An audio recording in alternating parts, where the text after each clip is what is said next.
Mesmo que isso seja praticamente invisível aos nossos olhos contemporâneos, até mesmo porque quase não se fala sobre isso, muito do que a civilização ocidental construiu nos últimos 2000 anos de história se deve sobretudo à Igreja Católica. Thomas Woods, PhD em História pela Universidade de Columbia, na sua obra chamada Como a Igreja Católica Construiu a Civilização Ocidental, afirma de maneira categórica que a Igreja foi o construtor indispensável da nossa civilização. Pois, ainda que muitos reconheçam que ela de certa forma até que influenciou a música, a arte ou a arquitetura, a verdade é que a influência dela vai muito além disso. Dentre outras coisas, a civilização ocidental deve a ela o sistema universitário, as ciências, os hospitais e a previdência, o direito internacional, diversos princípios fundamentais do sistema jurídico e, bem, a lista é praticamente interminável e eu teria que ficar aqui por 2 horas se eu fosse citar uma por uma todas as contribuições da igreja nos últimos 2000 anos. Então, quem vocifera por aí besteiras como de que a igreja foi sinônimo de ignorância, de repressão e de estagnação, né, como eu costumo dizer, tá totalmente por fora, não sabe nada daquilo que tá falando, ou é desonesto intelectualmente. Porque só para princípio de conversa, depois da queda do Império Romano, quem ficou a cargo de restaurar e tocar a civilização para frente foi basicamente a igreja, só isso. E hoje a gente usufrui, né, de todo esse trabalho árduo da igreja de carregar a civilização nas costas por séculos, e a gente nem sequer se dá o trabalho de reconhecer esse mérito. Então não é nem que a gente é mal agradecido, é que a gente nem se dá conta de que foi a Igreja Católica quem lançou as bases da civilização que nós temos hoje. Enfim, é lógico que eu não vou ser leviano aqui, né, de dizer que tudo se deve à igreja, até porque a civilização tem muito também dos gregos e dos romanos da antiguidade, mas como quase ninguém lembra da participação essencial da igreja nesse processo todo, eu acho que esse vídeo tem sim uma boa finalidade. Mas vamos lá, sem mais delongas, hoje eu vou falar sobre a moral católica e como a igreja católica moldou o padrão moral do Ocidente. E um fato muito interessante, mas ao mesmo tempo arrepiante, por assim dizer, é que o mundo antigo tinha pouca noção, ou na verdade quase nenhuma noção, do valor da vida humana. E como assim? Basicamente, quem tinha pouco a oferecer para a sociedade era completamente desprezado.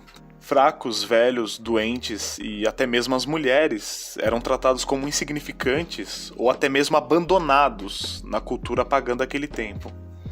E isso se explica melhor porque a busca desenfreada por prazer e a ambição da glória era o que fazia a vida valer a pena de ser vivida na sabedoria popular daquele povo. É por isso que os mais fracos não tinham vez na cultura greco-romana da antiguidade. Obviamente uma corrupção dos costumes, né?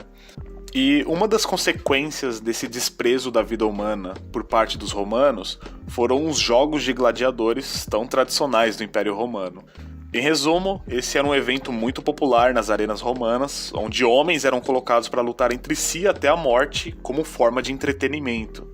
E uma outra demonstração de desprezo da vida humana entre os antigos era que o suicídio era visto por muitos como um ato nobre, a ponto de até mesmo filósofos, principalmente filósofos estoicos, preconizarem o suicídio como um meio aceitável de se livrar dos sofrimentos do corpo e da alma. A indiferença em relação à vida humana era tanta no mundo grego antigo que o próprio Platão defendia que aquele que não tinha mais capacidade de trabalhar devia ser abandonado à morte. Sêneca, por sua vez, agora nós estamos falando de um filósofo contemporâneo de Cristo, descreveu uma realidade onde crianças que nasciam com deformidades físicas ou problemas mentais eram afogadas pelos próprios pais.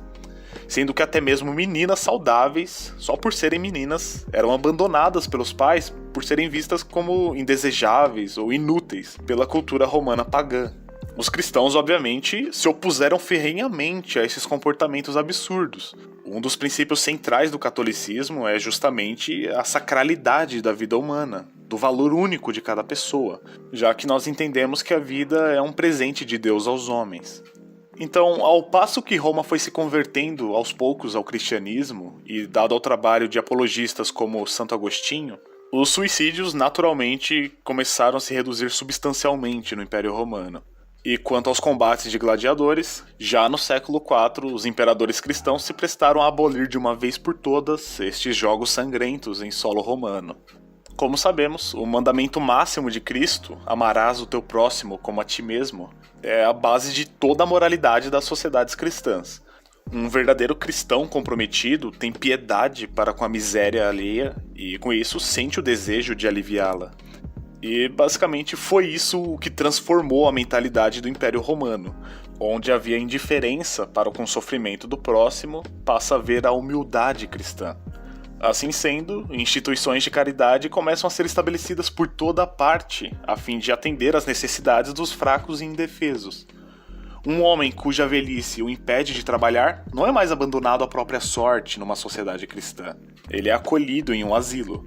Uma criança órfã ou abandonada pelos próprios pais é acolhida num orfanato.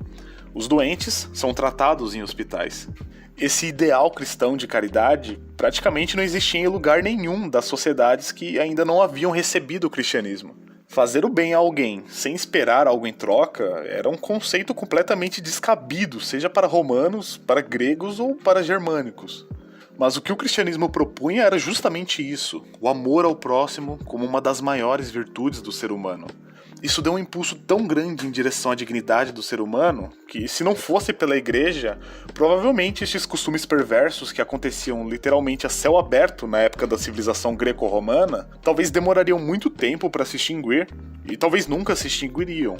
No máximo, talvez só se amenizariam, né? Pois o homem com o tempo ele pode até se sensibilizar mais, mas sem um padrão moral objetivo, ele não tem uma referência. E, por consequência, o seu conceito de certo e errado fica sujeito a muitas distorções. Mas, continuando, um outro costume não menos perverso, característico das sociedades antigas, que a igreja teve que lidar e transformar completamente, é a que se refere à moral sexual. Na época em que a igreja surge na história, a depravação e a promiscuidade haviam atingido os níveis extremos no mundo. Ovídio, um poeta romano do primeiro século a.C., certa vez descreveu que as práticas sexuais haviam se rebaixado a um nível especialmente perverso e até mesmo sádico. A igreja vem para tentar dar um fim nessa degradação moral, promovendo um negócio chamado castidade. A igreja desde o princípio ensina que as relações íntimas só têm caráter lícito quando praticados entre marido e mulher. A igreja ensina a sacralidade do matrimônio, tanto que o matrimônio é elevado a nível de sacramento pela igreja. Então é interessante a gente notar que até mesmo os maiores detratores da igreja católica acabam por reconhecer que o papel da igreja na restauração da dignidade do matrimônio é sem precedentes na história. Isso é praticamente um ponto pacífico. E indo mais além, a igreja foi a primeira instituição na história a tratar com igualdade homens e mulheres quanto ao pecado do adultério. Devemos lembrar que, para o mundo antigo, o adultério se restringia somente à infidelidade da esposa, mas para a igreja, a infidelidade do marido também deveria ser considerada. Ou seja, a igreja introduziu uma noção mais justa nessa questão delicadíssima do adultério. E um fato um tanto interessante é que isso, aliado com a proibição do divórcio, explica em parte o porquê de, no princípio, o cristianismo ser considerado uma religião de mulheres no Império Romano. Tão grande era o número de mulheres que aderiram à fé cristã, pois era justamente ali que as mulheres encontravam um refúgio.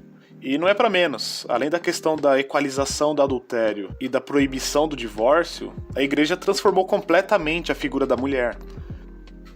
Eu posso dizer sem medo de errar que o cristianismo foi o maior responsável por elevar o papel e a importância das mulheres na sociedade. Um fator significativo para isso é o reconhecimento da grandeza da Virgem Maria, que os católicos lidam com uma enorme reverência, sem contar o grande número de santas dos primeiros séculos.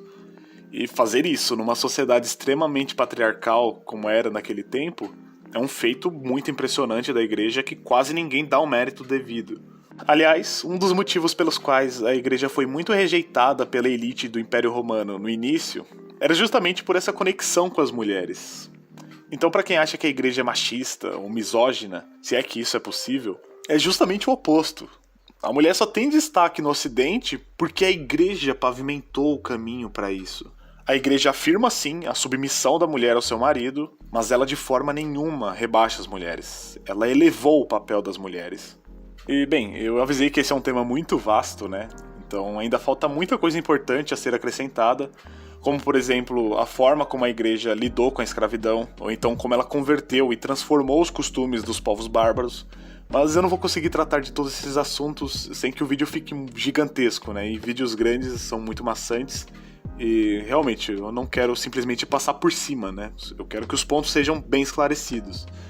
E, bom, no fim esse é um bom sinal, né? É um sinal de que quando se trata de influência ou contribuições da igreja para o Ocidente e para o mundo, conteúdo é o que não falta. Então se inscreve aí no canal e ative o sininho das notificações para você não perder os próximos vídeos. E fica atento porque logo eu volto com um complemento desse vídeo aqui, fechou? Já aproveita e deixa o like aí para ajudar na divulgação desse vídeo aqui. Comenta aí embaixo a sua sugestão, a sua opinião, a sua crítica. E por fim, o canal também tem a função de membros ativa, né? Então, se você tiver em condições e quiser ajudar a tornar este canal financeiramente viável, eu peço encarecidamente que você considere se tornar um membro, fechou? Pois custa muito pouco para você que quer apoiar, mas quanto mais membros nós tivermos, mais esse canalzinho aqui tende a crescer, trazendo vídeos com mais qualidade e com maior frequência. Então nós já temos alguns apoiadores aqui, e eu fico muito feliz com a força que vocês me dão. Isso é o que me motiva a continuar postando esses conteúdos aqui. Então, de verdade, muito obrigado, um grande abraço, fica com Deus e até o próximo vídeo. Eu fui.